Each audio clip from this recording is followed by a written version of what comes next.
Hello friends, आज हम कमला दास की poem dance of the Unix का लाइन टू लाइन एक्सप्लेनेशन देखेंगे। कमला दास, इनका जन्म 31 मार्च 1934 को हुआ था। इनका जो घर का नाम था वह माधवी कुट्टी था और बाद में यह कमला सुरैया नाम से भी जानी जाने लगी। डांस ऑफ द यूनक्स का मतलब होता है ट्रांसजेंडर। ऐसे व्यक्ति जो न कि मेल होते हैं न फीमेल होते हैं, उनको हम यूनक्स कहते हैं। किन्नर, इनमें डांस किन्नर और ट्रांसजेंडर को हम यूनक्स बोलते हैं। इस पोएम के अंदर इनके ही दुख को बताया गया है कि ये किस तरह दुख में नाचते हैं और अंदर से दुखी होते हुए भी वह अपने दुख को बताते नहीं हैं और खुश रहकर डांस करते हैं। यह इसमें इनके दुखों को बताया गया है। पब्लिश्ड कब हुई थी? तो यह 1965 में पब्लिश हुई थी और taken from the volume summer in Calcutta. यह उनकी वॉल्यूम समर इन कलकत्ता से लिया गया है। इसमें थीम ऑफ द पोएम क्या है? Frustration and helpless. यूनक्स का जो फ्रस्ट्रेशन है और उनका जो हेल्पलेस है, यह इसमें दिखाया गया है।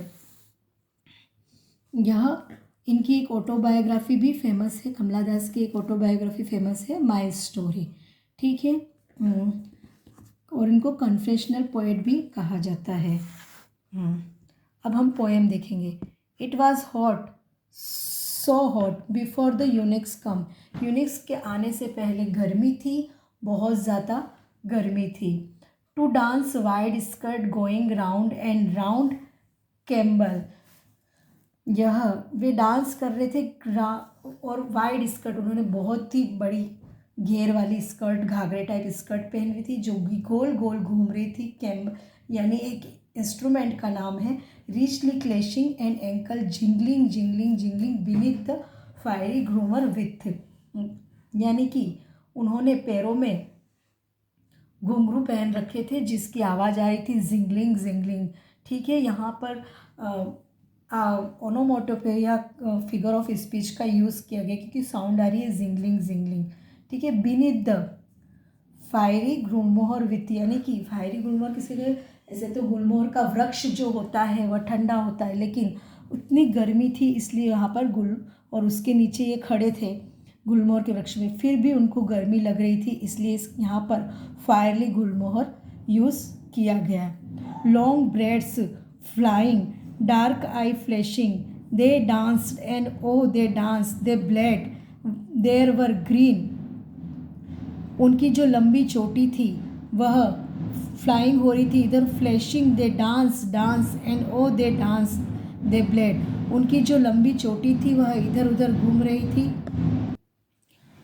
उनकी जो लंबी चोटी थी वह इधर उधर घूम रही थी और उनकी जो डार्क आइज थी वो फ्लैश कर रही थी। They dance and oh they dance, they bled, यानी कि वो तब तक डांस कर रही थी जब तक कि उनके पैरों में खून नहीं आ गया। There were green tattoos on their cheeks. उनके गालों पर ग्रीन कलर के टैटू बने हुए थे।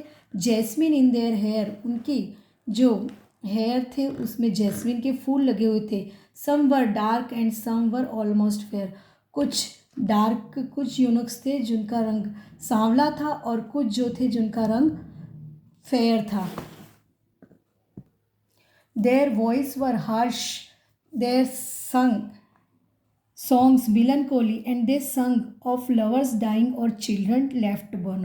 उनकी जो आवाज़ थी वह हर्ष थी, कर्कश आवाज़ थी क्योंकि वह न मेल की थी न फीमेल की थी। Their songs melancholy and sung lovers dying and or children left unborn. उनके जो गाने थे वो दुख भरे थे, यानी कि कोई रो रहा हो उस टाइप के दुख भरे उनके मिलनकली जो सॉन्ग थे। दे संग लवर्स डाइंग, वह मरे हुए प्रेमियों के, और चिल्ड्रन लेफ्ट अनबोर्न, ऐसे बच्चे जो जन्म नहीं हुआ उनके से रिलेटेड सॉन्ग गा रहे थे क्योंकि उनके जीवन में भी ये दुख था कि उनको भी किसी का लव नहीं मिला है और वो भी ट्रांसजेंडर होने की वजह से बच्चों को जन्म नहीं दे सकते। इस रीज़न से वह ऐसे ही गाने गा रहे थे। Some beat their drums others beat their sorry breast. कुछ तो उसमें ड्रम बजा रहे थे और other beat their sorry breast, कुछ छाती पीट रहे थे। सॉरी ब्रेस्ट उसको कहा गया है क्योंकि यह न तो मेल की ब्रेस्ट थी न फीमेल की, इसलिए इसको सॉरी ब्रेस्ट कहा गया है। And weld and weathered in vacant STC, यानी कि उनका जो विलाप करना था, यानी विलाप कर रहे थे इन वैकेंट एसटीसी, दे वर, यानी कि वह खुल झूठा दिखावा कर रहे थे। वो क्या कर रहे थे? झूठा दिखावा कर रहे थे।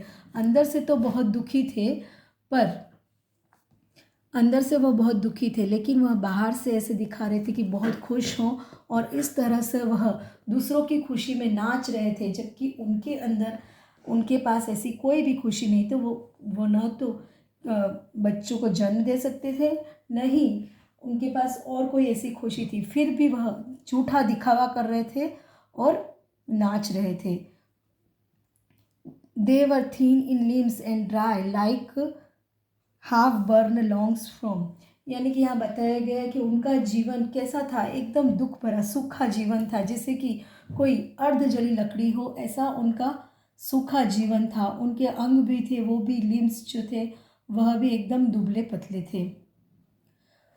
Funeral prayers drought and rottenness were in each of them, even the crows were so silent on trees and और चिल्ड्रन वाइड आइड स्टिल।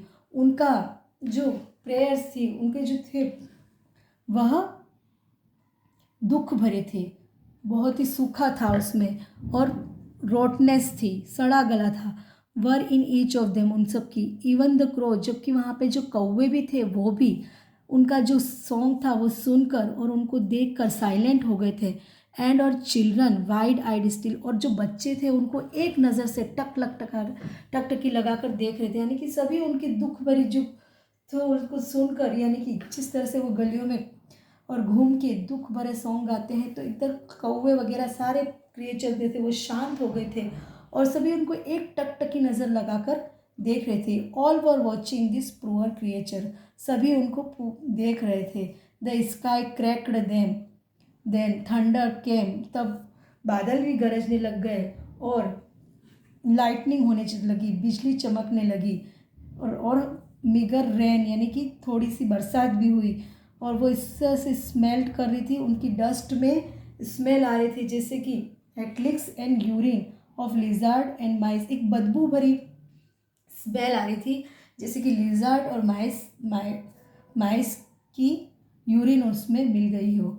इस तरह से हमने आज इस पोएम का एक्सप्लेनेशन देखा, और यह फर्स्ट ग्रेड और भी कंपटीशन एग्ज़ाम के लिए इम्पोर्टेंट पोएम है।